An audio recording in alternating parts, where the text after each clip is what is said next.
Hello friends, welcome to my channel Desi bro Desi talks. This is Chandrashekar. Court ఈ మధ్యకాలంలో తెలుగులో release అయిన సినిమా చాలా బాగుంది. అసలు ఆ సినిమా పోక్సో చట్టాన్ని బేస్ చేసుకొని తీసినారు కదా. అసలు ఆ చట్టం ఎందుకు తేబడింది, అది ఎవరి కోసం తెచ్చినారు, దాన్ని ఎట్లా ఇంప్లిమెంట్ చేయాలి, కానీ అది ఏ విధంగా మిస్యూజ్ అవుతుందని చాలా అత్యద్భుతంగా సినిమా తీయడం జరిగింది. ఎస్పెషల్లీ యువత కోసం. అది బేసిక్గా దాని నుంచి చాలా మంచి మెసేజ్ ఉంది సినిమా. అంటే అందరు ఏం గ్రహించినారేమో నాకు తెలియదు కానీ, బట్ నాకు ఆ సినిమా చూసిన తర్వాత నాకు ఒక చిన్న థాట్ అనిపించింది. అది ఒకసారి షేర్ చేసుకుందామని మీకు షేర్ చేసుకుంటున్నాను నేను. ఇప్పుడు మన దేశంలో ఒక మనిషి స్వేచ్ఛగా స్వతంత్రంగా బతకడానికి, వచ్చే సమస్యలను ఎదుర్కోవడానికి, ఒక మనిషి నుంచి ఇబ్బందులు ఎదుర్కోకుండా, ఒక వ్యవస్థ నుంచి ఇబ్బందులు ఎదుర్కోకుండా భారతదేశం అనేది అత్యద్భుతంగా చట్టాలన్నీ డెవలప్ చేసి పెట్టినారు. కోర్టు వ్యవస్థలను డెవలప్ చేసి పెట్టినారు. కాకపోతే చాలా వరకు తప్పుడు కేసులలో ఇరుక్కొని, లేకపోతే నిజంగానే సమస్యలో ఇరుక్కొని చాలా వరకు ప్రాబ్లమ్స్ ఫేస్ చేస్తూ ఉన్నారు. ఆ సినిమాలో కూడా మెన్షన్ చేసినారు, దేశంలో 5 కోట్ల కేసులు అని చెప్పి సంథింగ్ మెన్షన్ చేసినారు.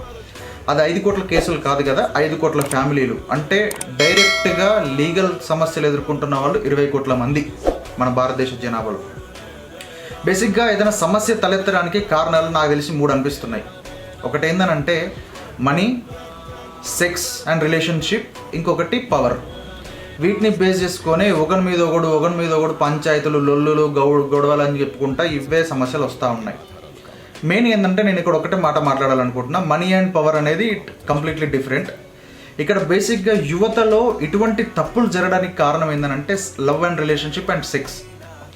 బేసిక్గా సెక్స్ అనగానే అందరు సిగ్గుపడతారు, కానీ దేశ జనాభా మాత్రం 145 కోట్లు. అది మరి ఎంత సిగ్గుపడవలసిన టాపిక్ ఏందో నాకైతే తెలియదు, కానీ ఇది ఫ్యాక్ట్. సెక్స్ అనేది ఫుడ్, షెల్టరు, వాటరు, డ్రెస్సు, ఇదంతా ఎట్లనో సెక్స్ అనేది కూడా ఒక హ్యూమన్కి కావాల్సిన నీడు.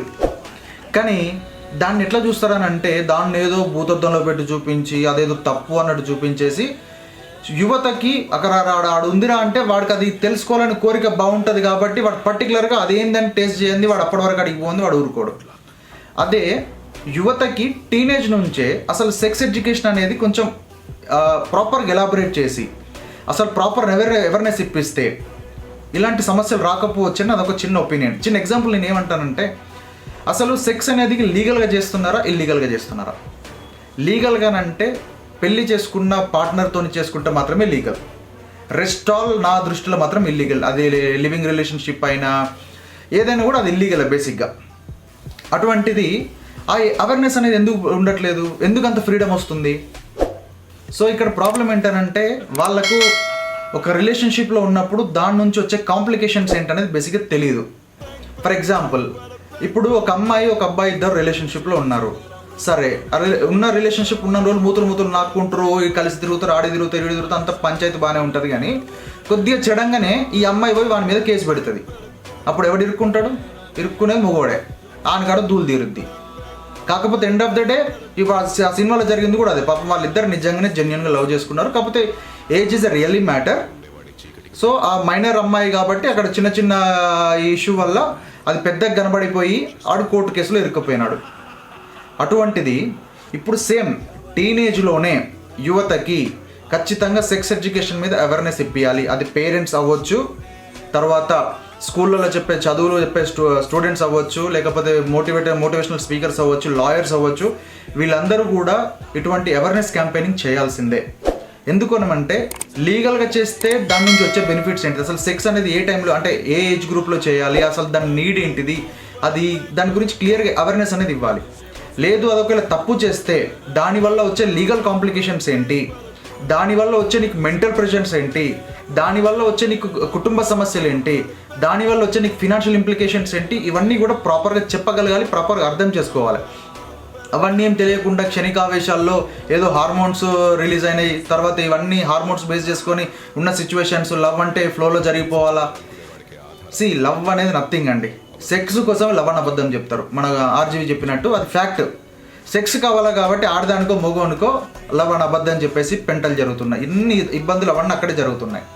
సో ఇది కాకుండా మన యువత కోసం ఎస్పెషల్లీ, లేదా కుటుంబ వ్యవస్థల కోసం కావచ్చు, ఇవన్నిటికి మనకి ఇండియాలో ఎన్ని లాస్ ఉన్నాయి కదా, ఎన్ని చట్టాలు ఉన్నాయి కదా, ఖచ్చితంగా +2 అండ్ గ్రాడ్యుయేషన్ చదువుకునే సమయంలో లా అనే సబ్జెక్ట్ ఒక సబ్జెక్ట్ ఖచ్చితంగా సబ్జెక్ట్ ఉండాల్సిందే, మ్యాండేటరీ.